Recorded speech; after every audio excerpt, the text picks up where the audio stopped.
આ રામાયણ આપણને કેટલું કેટલું શીખડાવે. જ્યારે ચારે ભાઈઓ બધા જમવા બેઠા છે ત્યારે સીતાજીના બહેનપણીઓ જરા કટાક્ષમાં ગીતો ગાતા હતા, હાસ્ય કરતા હતા, ફટાણા ગાતા હતા કે અયોધ્યામાં ક્યાં કોઈ દીકરા થતા હતા, આ તો ખીર ખાધી પછી થયા.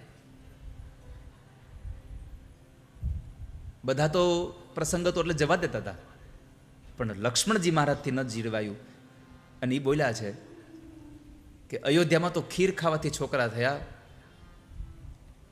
પણ મિથિલામાં પ્રસૂતાની વેદના વેઠવી ન પડે એટલે જમીનમાંથી દીકરીઓ નીકળી છે. રામજીએ હાથ પકડ્યો, લક્ષ્મણ આ પ્રસંગ છે, આમાં તો બધા હસી મજાક કરે.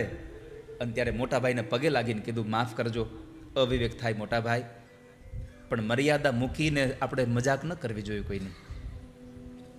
કેટલું શીખડાવી જાય રામાયણ આપણને.